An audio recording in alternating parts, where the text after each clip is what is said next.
Good evening. I'd like to call the Planning Commission for May 25th, 2022 to order. Everyone please rise for the Pledge of Allegiance and remain standing. We're going to do a moment of silence for Bobby Burba, our member who passed away since our last meeting, led by Mr. Shapaka.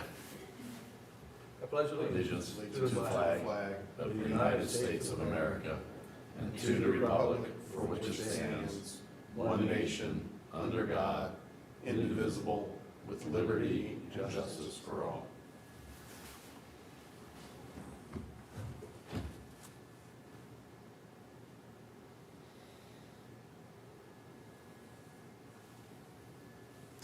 Thank you. Clerk, can we please call the roll? Greenberg. Here. Hicks. Shapaka. Here. Siriano. Here. Tamarkin. Here. Wester. Thank you. You're welcome. To my knowledge, we have no additions and corrections to the agenda. So we'll move to approval of minutes. Do I have a motion? So moved. Second. Motion by Mr. Suriano, second by Mr. Shapaka. Any discussion? Seeing none, clerk, please call roll. Siriano. Yes. Shapaka. Yes. Greenberg. Yes. Tamarkin. Yes. Motion passes. We'll now swear in the applicants. I'm going to turn it over to Assistant City Attorney, Mr. Roth. Thank you, Mr. Chair. We are now at the public hearing portion of the meeting. The public hearing will operate as follows. Administrative staff will make a presentation or comment on the application. The applicant or their representative may then make a presentation or comment on the application. Public comment will then be open for 3 minutes allowed per speaker. Additional time may be requested. Permission is at the discretion of the chair. Speakers must complete a speaker slip and come to the podium and state their name. The applicant will then be given 10 minutes to comment. Additional time may be requested. Permission is at the discretion of the chair. If there is more than one application pending for a particular address, the presentation on each application may be consolidated and presented as one. At this time, will persons wishing to present testimony this evening please rise and raise your right hand to be sworn in? Do you solemnly swear that the testimony you are about to provide will be the truth, the whole truth, and nothing but the truth? If so, state I do. Thank you. Thank you, Mr. Roth. All right, we will now move on to the applications. For the first application, we have V-0016-2022 to consider a variance application to vary code 1151.15Q4 of the codified ordinance of the City of Gahanna for a pool for property located at 889 Caraway Boulevard, parcel ID number 025-010762, current zoning PUD. Biniam Weldab is the applicant, and I will turn it over to Mr. Blackford for a presentation. Thank you very much, Mr. Chair. On your screens right now, this is the location and zoning map. It's within our PUD, Plan Unit Development, zoning classification. PUD is a little bit different than most of our zoning classifications in that setbacks and some of those things, specifically like front yard setbacks, and that are determined by the width of properties. It's off of Caraway Boulevard, the large purple area here. That's the location of the relatively new elementary school and middle school south. The request is fairly straightforward in theory, and that is there is a variance request to allow an above-ground pool to be located in the front yard. This is a corner lot. There are two frontages. We'll put up the site plan here momentarily. Regardless of what zoning it is, sometimes zonings regulate setbacks a little bit differently, but all of our residential zoning classifications do not permit accessory structures in the front yard. So that's what they're asking for, is this to be in the front yard. And again, here's a section, 1151, that is unique to PUDs, but again, regardless of what zoning, code will say accessory structures are to be in the rear yard. Here is the site plan.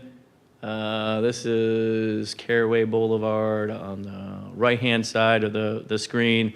I believe that this would be more of the main front yard. There's a pretty healthy setback here. I think I measured it off at about 53 feet from the property line to the home. That's not survey accurate, so don't quote me on that. Caswell Drive here. This is where the pool's located. The yard on the left here, this would be a rear yard. The yard at the top of the screen would also be, from a zoning code standpoint, be a rear yard. So in theory, this is where the zoning code would say your accessory structures should be located. Oops, that shouldn't have happened. Hold on here. Hold on, I'm trying to go backwards. Here we go. With this healthy setback, why I was talking about the setback of about 50-plus feet here from Caraway Boulevard is that, the farther you move this, you build a home, and I'm sure they're probably not the original owners, maybe they are, but whoever built this home originally, the more you push it back, the less room there actually is for your accessory structures. So, it's a pretty healthy sized lot. In theory, if you were building it, and you wanted to have a bunch of accessory structures, the home probably would have been moved a little bit more here, again, like I said, to the right-hand side of the screen towards Caraway. But where it's built, I believe the review on this indicated that there was maybe about 23 feet or so from the rear of the home where there's a deck to the rear property line. The rear setback would be 10 feet for accessory structures. So there is about, I think it was about 13 or so feet that in the rear yard that there could be a place to place the pool. And really, in order for this to meet code, this rectangle here would have to be placed basically above the 2 and the 5 here for the 25-foot setback. So it's not a huge change of where the pool would have to be located to meet code. But again, it would have to meet code because, again, this would be the area basically right in here where my cursor is where that home, or sorry, where the pool could be constructed behind the rear of the home. And again, here's just an illustration here. We added here the pool location.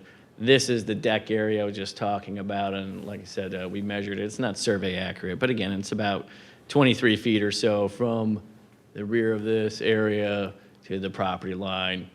You can see the shed located here. This is the area where, by code, the code would say this is where a pool should be located. Again, summarizing the request, the pool does not appear to be enclosed by a fence. That's actually okay in a few minor circumstances. You don't have to enclose a fence, the pool with a fence. If your pool is an above-ground pool and it's 4 feet or taller in height, you don't have to enclose it with the fence. You can have a removable ladder, which I believe they have. So that's okay, because that's important, because a lot of times fences aren't allowed in the front yard, so they don't actually have to ask for another variance. They don't have to fence it because of the type of pool that it is. They have installed several arborvitae shrubs along the east property line to partially screen the pool. If I go back here, I guess now I changed the orientation on this, but this would be, I guess this is the east property line. I did drive by the property today. I would categorize it as more than several. It's really well screened along the property line there. Very difficult to see it. Let's see, applicant noted that the backyard lacks a space for a pool. I don't really disagree with that. There is some room to place the pool. I believe their application package did show some pictures of the rear yard there. There is a lot going on, quite frankly, so it would be pretty tough to place the pool there. But again, I think a lot of those items in there could be moved, and there could be some area. We're here tonight because there was proactive, I believe it was proactive, meaning it was the city and not a call from a resident about the violation there with the pool being located in the front yard.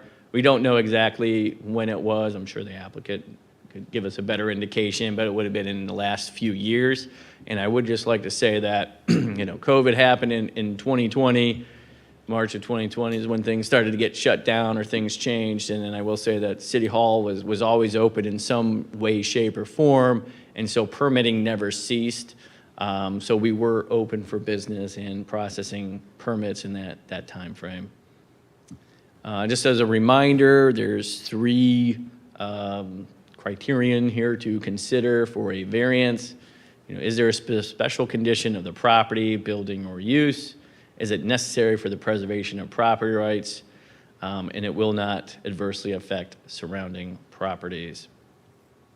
Like I said, I did do a drive-by this morning. These are the photos I took. This is looking, I guess this would be looking west, so these are the arborvitaes that are facing east. And here's trying to just show you where I was at when I was taking these pictures. So again, it's right outside the driveway. I can't tell where that pool is. Maybe it's here. I mean, you can see the trampoline, but you really don't see the pool. This is a little bit closer by the stop sign, looking up here a little bit. I've got a zoomed in picture, a closer picture. So some of the shrubs that are out there, they're a little less, a little more sparse, and this would be, I guess I'm looking south, but these are facing north. This is sort of south of the property, looking north. Again, it's really well screened. Certainly more well screened than than a lot of fencing types would provide. What you see right here is a trampoline. I think the pool's right in this location, and I can't see it. And then as you get a little closer to the driveway, if you kind of look in there, and I'm in my vehicle on the right of way. I'm not on the property or anything, or on the sidewalk, and you can see the above ground pool here, a little bit. There's not a lot to see. I know their application package had additional pictures and that of the backyard. So something of importance here is this first line in that, and this is typical in a lot of cities' codes and that, where you have multiple references to similar or the same kind of language, and that is, variances can only be granted to Chapter 11, which is our zoning code, and what they're asking for is a variance from a Chapter 11 provision to have it in the front yard.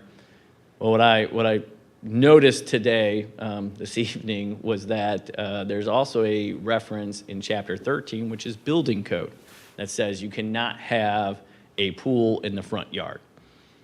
So if the variance is granted this evening, there is still an additional step that would be necessary, because again, Planning Commission doesn't have the authority to vary Chapter 13, but it's my understanding that the Board of Zoning and Building Appeals does. And so there would be a separate appeal to the Chapter 13 provision that would have to be requested. You don't have to condition an approval or anything. That's an additional step. I did talk to our building staff this evening. What are their thoughts about asking relief from this? And just to be very blunt, they have they don't care where the pool is located. They're really concerned about the materials and safety and things like that, how the electrical connections are being made and stuff like that. So they certainly don't have any objections. Not that's all for you to vote on, but just as part of your consideration. So there is an additional step. I know they submitted for a building permit that's in review right now, and that is one of the comments under the building permit, is that there's this code provision here. I didn't go into the details about how to seek relief, but again, just to make sure you're all aware that there is an additional process. Normally, everything with Planning Commission, it sort of lives and dies with you all unless it goes to City Council, so this is a little bit similar where, again, there's a separate appeal that would be required. Staff, usually when I say staff, I mean myself. In this case, it wasn't me. It was Zach, our former planning and zoning administrator, who's helping out here. His recommendation is it doesn't support the variance request. Again, all of our zoning codes, regardless of where they're at, say that the accessory structure is required to be in the rear yard. There are some instances of accessory structures, certainly in the side yard is more common than the front yard. We have seen, I think, can recall one shed, but there's probably more that we allowed in the front yard. But again, those are relatively few and far between. Typically, we don't see variances for accessory structures in the front yard. There does appear to be room to place the pool in the rear of the yard. Might not be ideal. I understand that. That's what a lot of our variances are. Yeah, it could be located, but might not function great or look a little awkward. Something I don't think it would look awkward in this case, but it would be very tight for them to put it there. Again, that's the request. I will turn it back over to you, Mr. Chair. Thank you. Thank you, Mr. Blackford, for your very thorough explanation. Would the applicant like to speak? I guess now we'll open up the public portion of the meeting. Is the applicant here? Okay. Comments, no comments? You were not sworn in. I think, Mr. Roth, let's swear them in because we're going to have some questions for you. So please come up. Could you come up to the podium?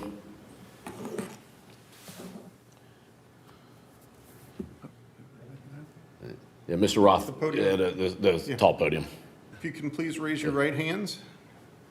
Do you solemnly swear that the testimony you're about to provide will be the truth, the whole truth, and nothing but the truth? If so, state I do. Okay. I don't think those microphones are active. We're at this podium. Would you like to make any comments, or would you like to just go right to our questions? Just answer questions. Okay, so we'll close the public portion. Is anyone from the public here to speak? Seeing none, we'll close the public portion of the meeting and turn it over to the committee for questions. Mr. Shabaka? Let me start. Yeah. I apologize. My hearing aids are in. Can I get your first name so I know who we're addressing to? Asmara. Kazmara? Louder, please. Asmara. Sir? Binyam. Who uses the pool? Our kids, And how old are they? 12 and 10. 12 and 10? So how long, being an above-ground pool is kind of an accessory structure, it can be removed at any time. I mean, is this something once they start driving cars, they're not going to be using this pool anymore, and this is something that will be taken down? I mean, do you Yes. foresee that? Yes. So when we're presented with things like this, and it's pretty clear that they don't want anything in front of the building, and you do have two sides, we are sympathetic to that. Is there a reason why it was not placed in the back? We have very small place in the back. Well, There was not enough spot to, there is trees there, so there's nowhere to place the pool. so how long have you been at the residence? Will be 4 years now, September. Since August. What year? Since August 2018. 18? Did you put the patio in that was in the back, or was that already there? The white, it looked like there was a concrete It was patio. there. The patio. The patio We put it. to the right, did you put that? Was that your addition, or did that come with the house? We did the kind of fencing, but not, the patio was there already. It was there, It was there? yes. Well, I think you guys did an excellent job in screening it. You can barely see it when you drive by, which is a plus. I don't have any other questions, Mr. Chair. Thank you, Mr. Shabaka. Mr. Soriano? Yeah. Question, were you all aware that you aren't permitted to put a pool in the rear yard or the side yard? No. And I ask because maybe as Mr. Shapaka noted, that we do have in instances of corner lots where the side, could be considered a front, ostensibly. We have in the past looked at, scrutinized that just based on the orientation of the house and what's considered side versus rear and front. I would say in this case, though, we don't have any provisions from a code standpoint for accessory structures in a side yard or front yard. So when I look at the plan, the front, if you want to argue that the front is Caraway and that the side is Caswell, it's still not permitted in the location that it is, even with some scrutiny. Mr. Blackford, do you know how much is the space, that 25-foot there that's marked on the plan, is that to the patio or is that to the house? I think the 25 feet is from pool to the rear, to the rear property line, I believe. Okay, so it's the current distance of where the pool is located to the rear property line. Yes. I And when it believe was so. noted that there were from, although it's not survey accurate, that the distance for a 10-foot setback and a 12-foot in the short dimension pool between the back property line and the rear of the house would be possible or? Yeah, so what I think Zach did, and I did this, I'll just show you, I think I have this pulled up. I just happened to, which is good. So I think, again, this isn't survey accurate, but using Yep. our mapping system here, this is what we would do, and basically go from the back of the deck and just measure it off to, approximately where that fence is. It looks like the property line's a little bit different, but yeah, here's where you get, 22, 23 feet.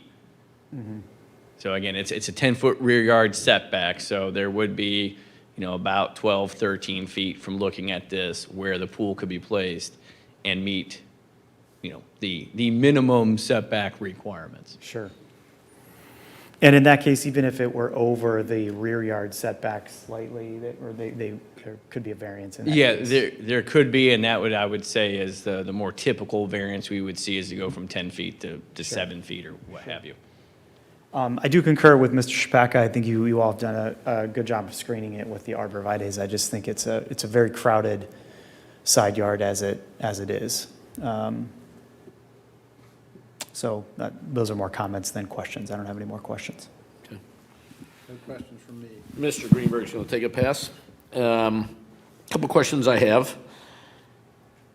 I drove by today, and it looks like in the backyard, there are some trees that we're not seeing on our Google Earth shots here. There's a lot of plantings that are not in this, whatever this picture was taken. There's this screening here, but also in the backyard, there seems to be some trees now. Is that true? Yes. Okay. Any idea how many? About 4 or 5. 4? Oh, yeah, So three. 3 or 4 trees now in the backyard, kind of evenly dispersed between the patio and the fence. In the patio, there's a deck, there's a raised deck, and then there's also the paver patio that kind of comes out a little further than the deck on the right here.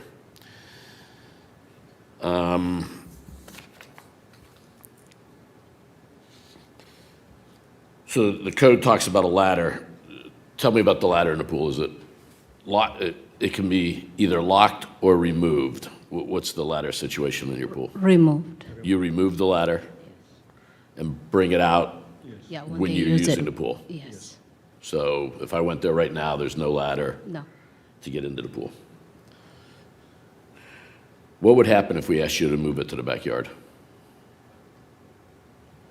Like we said, we don't have any spot in it, so we just gonna trash it, I guess. So there's no way There is no way, yeah. to put it anywhere in the backyard? Yeah, There's no way. yeah. Okay. Those are the extent of my questions. All right, we'll close this portion of the agenda, and I will ask for a motion. Mr. Chair, I move to accept variance V-00166-2022. I have a motion by Mr. Soriano Second, Chewbacca? and a second by Mr. Soriano. Any comments? Yes, thank you, Mr. Chair. Mr. Soriano? Mr. Mr. Shabaka. Chewbacca, You sorry, I'm call me- looking you at call me Chewbacca. Chewbacca, Yeah, too. sorry, We switched.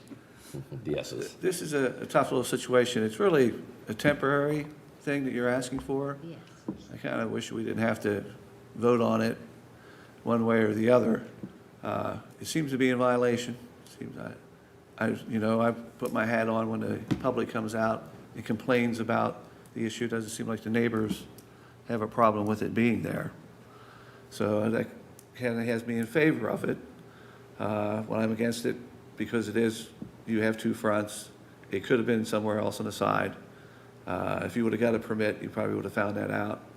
Moving it around, just being a temporary thing, so I'm being on the fence. It's going to have to come down to the last second here. I don't know which way I'm going to vote. Thank you, Mr. Chair. Thank you. Mr. Soriano now. Yeah, Mr. Blackford, if I just want to clarify too, and we talked about this, you brought this up earlier, but if the variance gets approved from Planning Commission, the applicant still needs to go to Building and Zoning, correct? Correct, because there is another provision in another part of a code that cannot be varied by planning commission. So yes, you are correct, sir. And with that, and again, like Mr. Shapaka, I think, I'm very sensitive to this. I think this is like, forgiveness versus permission. I know this is temporary, and I certainly don't, begrudge anyone that wants to use their property in any number of ways. And like I said, I think you've done a good job of screening the pool. But from a code standpoint, I really feel like this isn't going to pass building and zoning, and I just don't think, I don't think it's going to pass. It's a very specific code violation. In that case, I'm not going to be in favor. I think there probably needs to be, as it is above ground pool, needs to be some creative ways that maybe you think about moving it to the backyard, to the rear yard. Thank you. Mr. Greenberg? I would agree with Mr. Soriano's comments. Okay. And my comments is, I will be in favor. I think you've done a very nice job screening it, but I do agree that we're just the first step in the process. And I'm not sure that zoning, it's going to be up to them whether they approve the Chapter 13. It's not in our jurisdiction or our power to approve that, but I am sympathetic. I think the backyard, when Mr. Blackford talked about how the house was placed on the property, there's some elevation changes in the front yard, so my guess is this house was pushed further back because of the elevation of the rise off of Caraway up to the house, which created a very small backyard. And then at some point, whether it was new construction or later on when the patio, the deck, I guess, and then the paver patio, which goes out a couple feet beyond the deck, was added, really created no backyard whatsoever at this property. So I think you've done a nice job screening it, so I will be in favor, but understanding that we are just the first step. And with that, we'll open it up. We'll take a vote. Okay, Soriano, No? Chapaka, Yes. Tumarkin, Yes. Greenberg. I guess I will go yes then, if it goes to the next step. So motion passes here, 3-1. Mr. Blackford, how does the next step work? I think the clerk's going over the appeals of BZBA is filed with the clerk of council's office, Okay, and that's what they would have to do. so Pam, will they? I will talk to them in just a second so that they can call it off. Okay. Our clerk will let you know what the next Probably step have to is, talk as and the next step in the process. Thank you. Thank you for coming here tonight. We appreciate it. All right, we will move on to the next agenda item. We have V-0017-2022 to consider a variance application to vary Chapter 1143-09, minimum garage requirements of the codified ordinance of the City of Gahanna for property located at 343 Flint Ridge Drive, parcel ID number 025-000556. Current zoning SF2, Abdul Monamin, applicant. Hopefully I said that right. And we will turn it over to Mr. Blackford for a presentation. All right. Thank you kindly. Continuing our theme of slightly unusual variances, we have another one. Property here is it's just off of Rocky Fork. It's just west of Hamilton Road. It's just south of where we're sitting today. It's SF3, which is single-family residential. Almost all the surrounding properties are same or similar zoning. What you see in purple there's a small religious institution and a very large religious institution, and that's what's in the purple there. This CX1 zoning is an unusual zoning. That's the shops at Rocky Fork, again, that are south of us here, where Mr. Soriano goes and gets his Arby's. The request tonight, they would like to convert the garage space to a living area. The existing garage is roughly 520 square feet.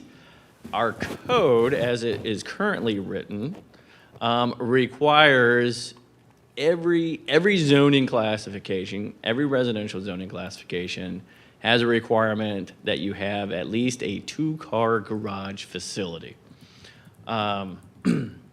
Minimum that you have to have. So our code says you have to have a garage. It has to be large enough to hold at least 2 vehicles.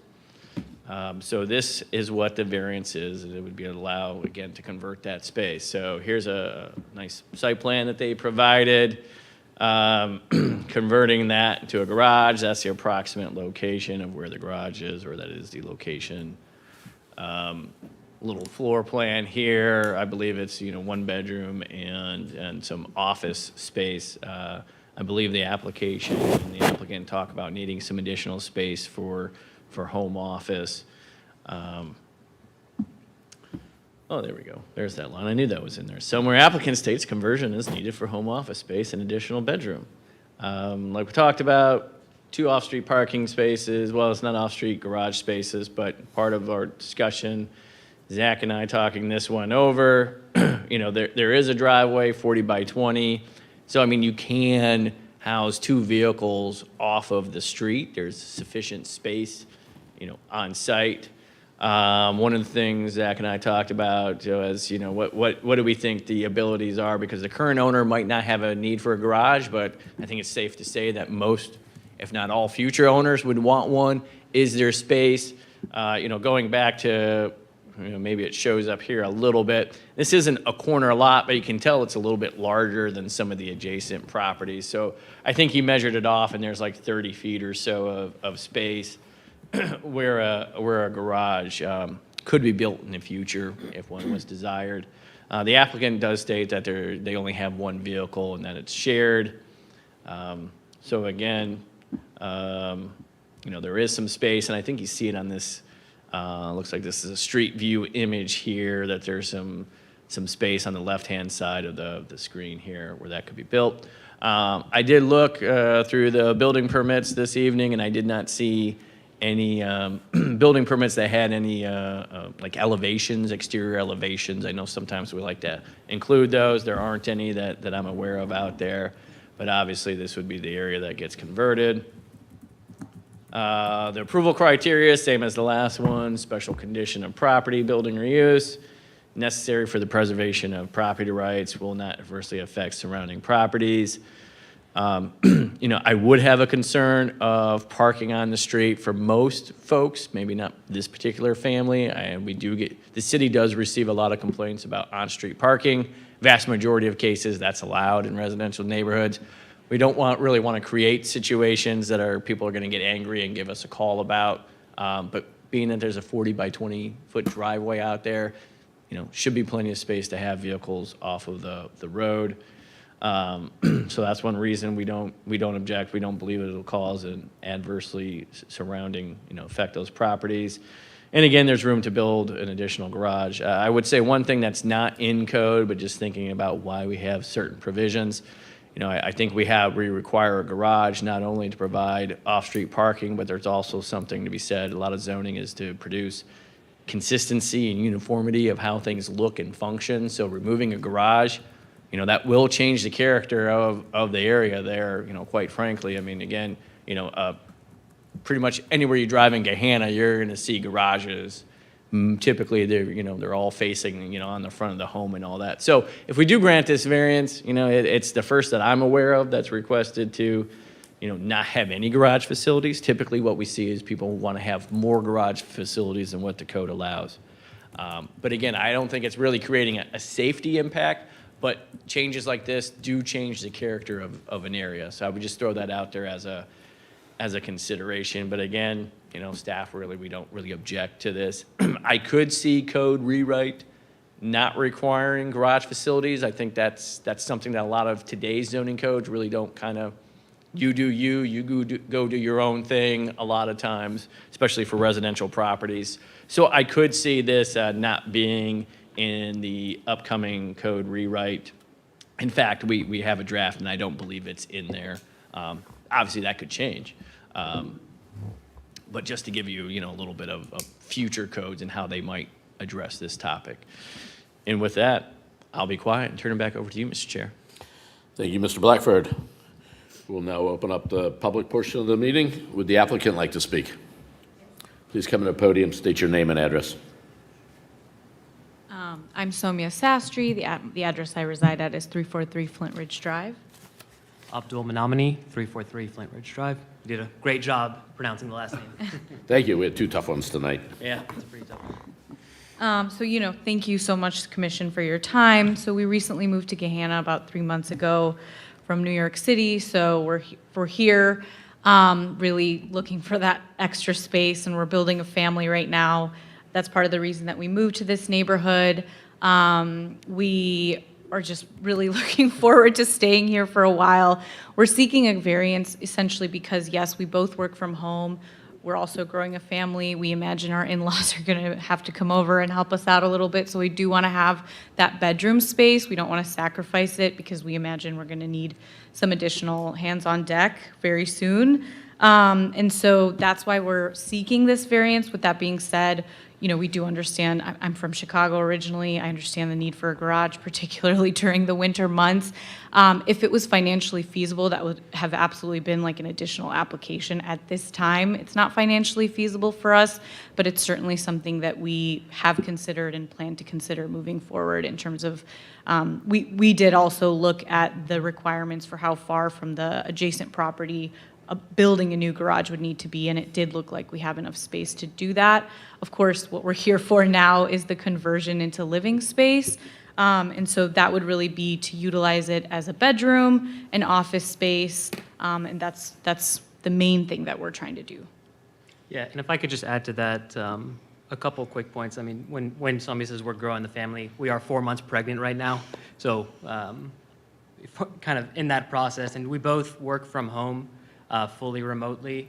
We're both attorneys working with firms that require us to, work long hours sometimes. Soumya's firm is based out of California, and so she was in a deposition the other night until midnight. In the only small office space we have right now, when the tables are flipped or if we find ourselves in a situation where we are both working late or have a long day, I am relegated to the kitchen dining room table. It's not really convenient.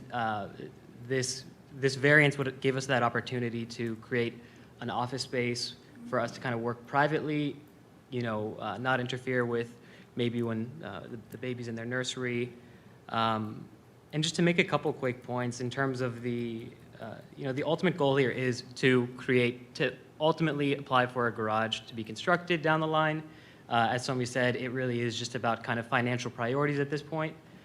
Second, with regard to the character of the neighborhood, I would like to note that many of the surrounding neighbors, surrounding houses in the neighborhood do not have a garage. Indeed, one of the adjacent properties themselves does not have a garage.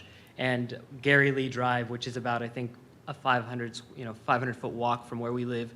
All of those homes do not have a single garage. All they have is carports.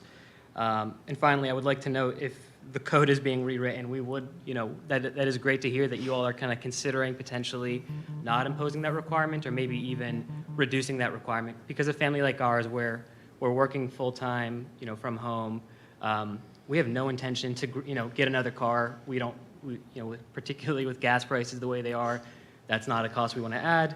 Gahanna is a really walkable community. We love how close we are to the, the downtown strip, the creeks and everything, and that is part of the reason we selected this neighborhood when we were, looking around for houses. And so with that, we'd love to answer any questions that you all have for us. Thank you very much. Is there anyone from the public who would like to comment? And clerk, I assume we have no written correspondences. Correct. Okay. So we'll close the public portion of the agenda and turn it over to the committee. Anyone on this end? Questions? Mr. Just a quick question. First of all, congratulations. Thank you. Is the intent that with the conversion or the adjustment to the home, that the driveway stays intact and the car stays in the driveway? Yes, yeah, we would keep the driveway. Okay. I actually don't have a lot of questions. I just wanted that clarification. Thank you. Okay. Mr. Shabaka. Thank you, Mr. Chair. You have two architects on the board here. So if Facing you're, off with two lawyers. we got two lawyers, yes, and they played the baby card. They always like to sucker for the baby card. It's just looking at the plan, with the windows out front, when it comes to, is it coming before the building department, Mr. Blackford? The improvements? They have a permit, I think it looked like maybe you all had a permit approved for the internal, Yes, exactly. some internal work that was being done, and I think that there would be like an additional permit, or that has to get revised some to fully allow for what they want to do. This will So never it's come in review. This will never come for us again for just the exterior? Correct. Since it's residential, the aesthetic component is not going to come before you all. Okay. So still going to ask for the consideration. Are you taking away the look of the garage door so somebody can't convert it back? Windows are going to go in, the architecture is going to be complemented, colors and trim. Yes, yeah, we would definitely be removing that garage door, adding windows, matching it with the rest of the home. That would be the plan. We want to be as accommodating as possible to the nice young couple that's moving into Gahanna. If I'm going to convert this floor plan that you're giving me now, I have a center hallway to get access to the garage. I would be using that center hallway. You're kind of blocking that with the placement of the bathroom. So just take a little consideration on how you would eventually, because I'm in favor of what you're doing. I want to make the garage an easy thing in the future to do. Yeah, So that is take a the good point circulation and a inside. point. Bedrooms you can move around, bathrooms and the plumbing, they're going to stay there for a long time, Right. kind of a deal. And to be Yeah. honest, as we've gotten, quotes on the potential of constructing a bathroom back there, we've kind of reconsidered whether or not that would be a part of the overall construction. To your point, Maybe leaving that hallway space, and Exactly. because the current garage actually does not have an entryway into the home, it's like you would have to walk from the outside into the home anyway, so that has proven to be inconvenient currently. So totally appreciate that advice, really, and insight. So since you brought up the baby, so we expect 5 or 6 of them for our school systems here in the next 8 or 9 years so we can start planning? We shall see. I don't know if I can commit I to don't 5 or know. 6, but It's been hard. It's been hard enough as Gets is. outside the scope of the code. Yeah, just a little bit, just a little bit outside. No other questions, Mr. Chair? Thank you, Mr. Shabaka. Is there a shed or something on the property? Do you have somewhere to keep the few things you need outside? there's not a shed. I think as we've hit this learning curve of becoming new property owners, we know that you have to apply for a shed. So I think that is something we would look into, you know, if the variance is approved and we decide to start construction, we would apply for a shed permit. Yeah, and that's something we've been looking at actively. We do intend actually to put in the application for the shed within the next week or so, but we're not gonna, we haven't researched it too extensively. We do understand we require a permit, but, you know, it's a bit of a pickle because, you know, we're hoping to try to buy a shed off of like something like Facebook Marketplace, try to get a good deal on them because they are surprisingly really expensive right now.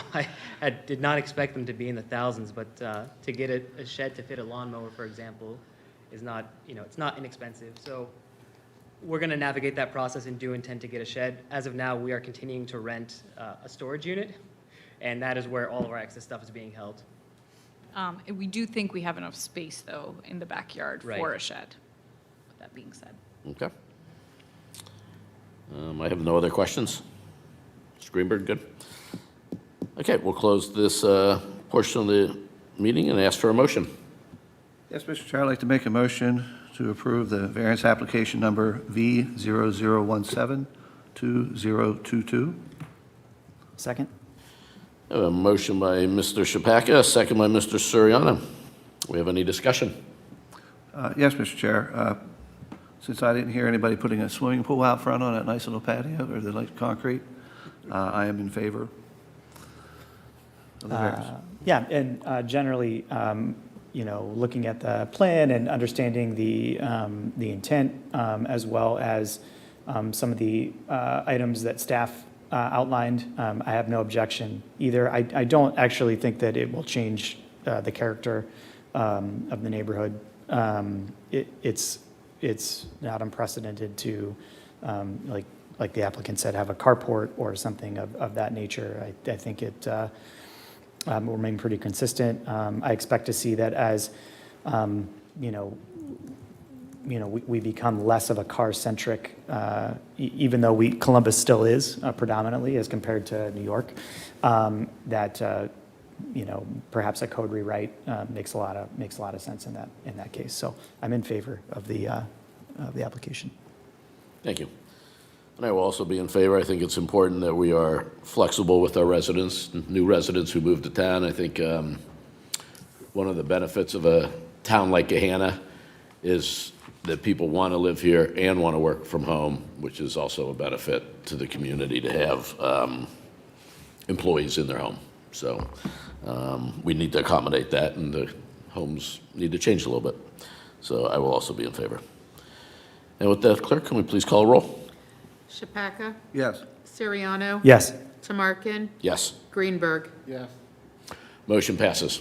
Thank you, congratulations, and welcome to Gahanna. Thank you very much. All right, going on to our third agenda item, we have DR-00082022 to consider a design review application for a signs at the property located at 71 to 97 North Stigler Road, parcel ID 025-013757, current zoning CC, Royal Plaza, Sarah Yaros, applicant. Mr. Blackford. All right, our final item for tonight, this one. Royal Plaza, as you stated, location and zoning map. The zoning is community commercial. It's really not the zoning that dictates any of this. It's the fact that it's a multi-tenant building and that it's Royal Plaza, what's out there, Little Caesars and the auto parts store. We got Speedway and Heartland Bank out front here. So they would like approval of a master sign plan. Who knew that our code actually requires master sign plans for multi-tenant buildings? That's been in the code for a while. We don't see too many of these, but yet we have a lot of multi-tenant buildings. We've seen a couple recently, though. I know probably our biggest one, most akin to this, may have been like Stone Ridge. I know that's a much bigger facility, but again, we do require these. I believe it was somebody, I think one of the tenants submitted for a sign permit. We can't approve it because the code says that you're only allowed 150 square feet unless you have the master sign plan, and that's for all your tenants, and this is a very sizable property with a lot of different tenants. So really, when you file the master sign plan, there's not a lot of regulations. It's just what do you want to do, and then we evaluate that. So what do they want to do? Here's some highlights of the master sign plan. Maximum of 40 square feet per tenant, maximum sign width of 80% of the storefront length. So again, if you have 20-foot tenant space, you're going to be allowed a sign 16 feet in length. That's really common. I think all the master sign plans I've looked at in the past are all like 75 to 80% of the tenant width. So just as a staff note here, this is very, very similar to other master sign plans we've seen. Each tenant is permitted one east-facing wall sign. Again, the plaza, faces east. I think we have a graphic here showing this. The tenant on the south side of the building, which is the auto parts store, they have 2 frontages, so they're allowed 2 signs. That's pretty typical of zoning code. That's really no different than our zoning code. And boy, we have more, I think that's supposed to say highlights, I guess. That was, oops, didn't really come through there. More highlights of the master sign plan.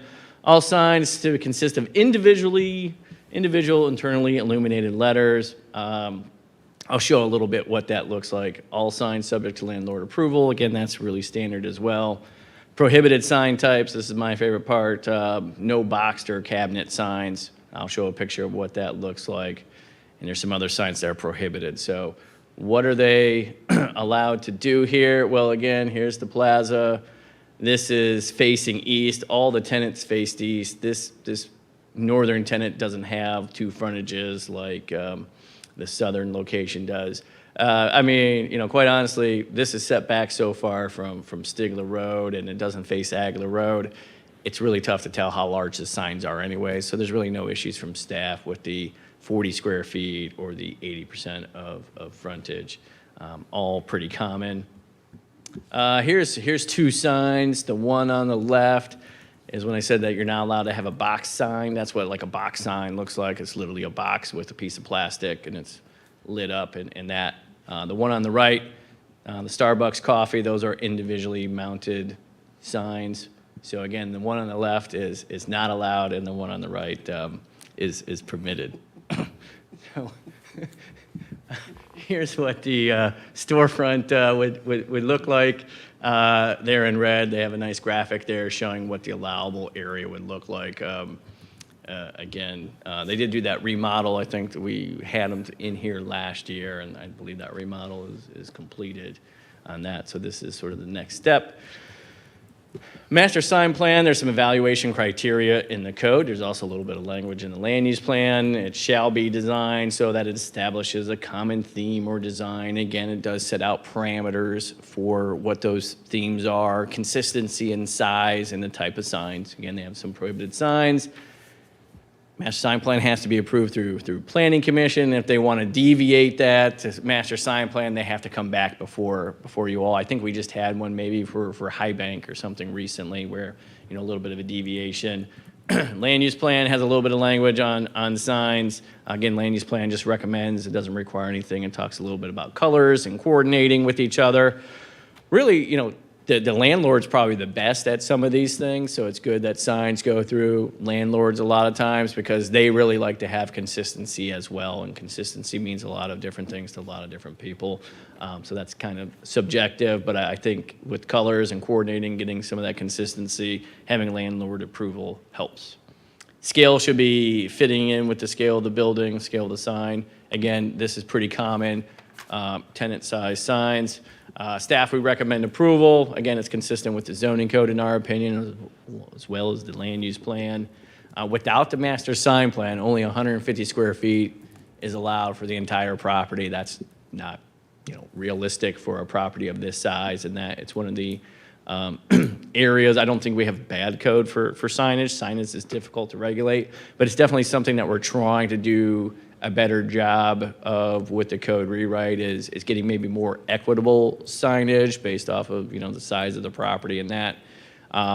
Exploring that gets really complicated really quick. So we're working on that. There's not an easy solution, but we do anticipate, one, there probably won't be a need for a master sign plan in the future for multi-tenant buildings. We'll have code that says, how much signage they can have based off of the size of the property.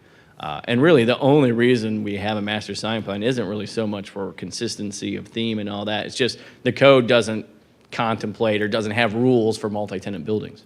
And it kind of makes sense that the more tenants you have, the more signage you're going to need. Approval of the request will bring the property in compliance with the code and allow tenants to upgrade signage. So worst case scenario, if it's denied, no tenants can have those upgrades there and get new signage until it comes before you all and you guys approve it. So with that, I will turn it back over to you, Mr. Chair. Thank you, Mr. Blackford. We'll now open up the meeting for the public comment. Would the applicant like to speak? Please state your name, address, and your relationship to the project. My name is Sarah Yaros. I'm at 5459 Waterview Drive, Hilliard, Ohio, and I work for the owner of the property and property manager as well. Like he noted, we just remodeled and refaced that whole retail center to spruce it up and make it fit more in the community. And as our residents or as our tenants went to go apply for signage, we learned that we needed a master sign plan for them to get that. So we are just taking that next step, trying to keep it open enough to allow them to brand their retail center as appropriate and helpful for their business, as well as kind of maintain that new and fresh appearance of the retail space and make it fit within the community. So we believe our restrictions will allow them to achieve both of those things. Like you said, the AutoZone property is the only frontage that would have 2 signs, which they did before the remodel as well. So we'd like to maintain that for them. But that's, happy to answer any questions you have. Thank you. Is there anyone from the public who would like to speak? Seeing none, we'll close the public portion of the agenda and turn it over to the committee. Just one quick question, maybe I missed this. For the AutoZone tenant, or is it AutoZone or Advanced? I don't want to misquote. For that tenant, the corner tenant, does the south-facing sign and the east-facing sign, according to the master sign plan, do they have the same provisions, like the 80%, the 40-foot length? They do. Okay. Yes. Got it. That's my only question. Mr. Yes, Spago. Mr. Chair. Mr. Blackford, so as being a master sign plan, is there a marquee off of Angler Road or anything that shows what's inside the plaza? Is there any signage there now? No, I don't believe so. I don't think so either. I don't believe there is. Is there any plans that the master, so I guess my question is, so the master sign plan here, would that cover that issue also, or would that be a separate thing if they wanted to bring before us? That's a good question. I would say it probably should be part of this, and I'm pulling it up here to see, and maybe the applicant knows without having to look it up. If it's a master sign plan can be more than just building signage. So Right. it's more than just wall signs if that's what's desired by the applicant. So any sign that they put along Angler Road will come before us? Well, I'm not familiar with the details of the master sign plan, but signage, if what they want to do, A, meets code, or B, meets the master sign plan, then it would not come before Planning Commission. If they needed to modify the master sign plan or they needed a variance from the code, then it would come before Planning Commission. All right, so that gets me back to Sarah. Is there any plans at all or concept ideas or studies that's going to go on Angler? I am not aware of any monument signage or any signage on the road that's planned. Because I don't think it's in there. So if there is talk about it, it's going to have to come back through the channels. Absolutely. So that's all I have, Mr. Chair. Thank you, Mr. Shabaka. Question I have is, there's no box signs, and I'm just pulling up the street view now, which is a little hard to see. It looks like there are some already, so this could have been before the remodel, Yes. but, and we don't have a front-facing view of the shopping center here. Are we making those people get new signs? They will all need new signs. We have shared this provision with all of our current tenants, and they are all okay with that. A few of them have already gone in and worked with signage companies to design those signs. Okay, because it looks to me like on the right side, the north side of the plaza, they're almost all box signs. That's correct. Okay, so those will all be replaced Yes, with the new individual letter sign. that's correct. Okay. That is my only comment. So we'll close the comments and ask for a motion. Mr. Chair, I move to approve item DR-0008-2022. Motion by Mr. Soriano, Second, Chewbacca? second by Mr. Chapaka. Any discussion? Seeing none, clerk, can we call the roll? Soriano, Yes. Tamarkin, Yes. Greenberg, Yes. Chappaka. Yes. Motion carries. Thank you. Thank you for coming in tonight. So that wraps up the agenda portion of the meeting. I will now go to unfinished business. We have none. New business, we have none. Official reports, city attorney, We have none. we have none. Director of planning, we have some. Well, probably nothing more than what we talked about before the meeting, so nothing additional. More to come. City council liaison, Yeah, really exciting things to share. Well, I would share it if I could, because it was all executive session, so really exciting things, but can't share it. It's good to be in the know. we'll be on the edge of our chairs till the next meeting. Chair, one comment. I did talk to council. Ms. Burba's seat is a council appointment. They were going to, I assume by now they have posted it. And if we are aware of anybody interested in the position, I assume you apply through the city postings. So they will be working to fill that position, and very sad on Ms. Burba. I think the records we found, she's been on the committee for about 10 years. So a big loss to the city. She's been very involved. Her and I go way back to the Visitors Bureau, where we've probably been on the board together for 15, 16 years. So tough stuff. And with that, Madam Mayor, we have an event tomorrow night. We do, which I'm surprised our Director of Planning did not mention, but that's fine. We do have an event We tomorrow talked evening. about it before you got here. Well, I wasn't sure what was discussed. I apologize for being late. I was coming from another meeting. We do have our Economic Development event tomorrow at 4 o'clock at Creekside Conference in the Event Center.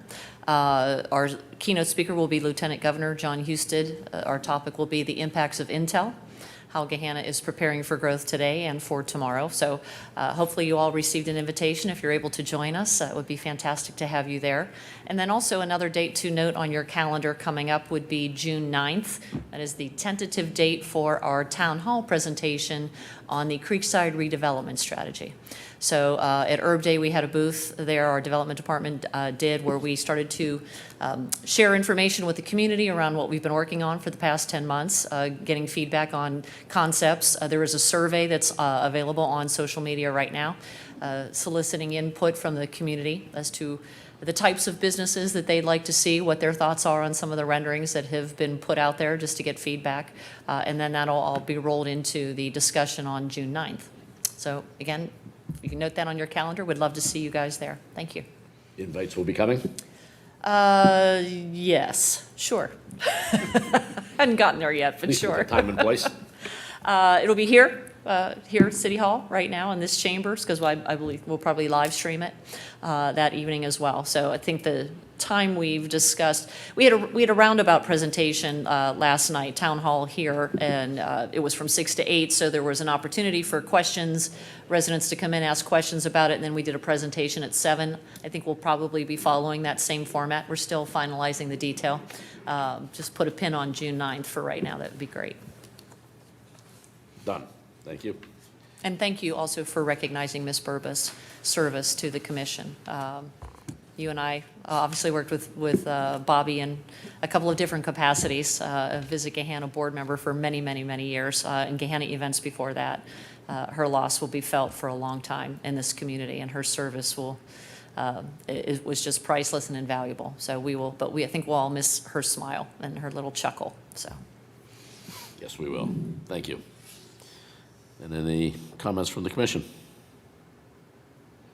No comments from me. Mr. Greenberg's not saying much tonight. Nope, gonna miss the Bobby. Yep, same. All right. And without Mr. Wester here, do I have a motion to adjourn? Motion.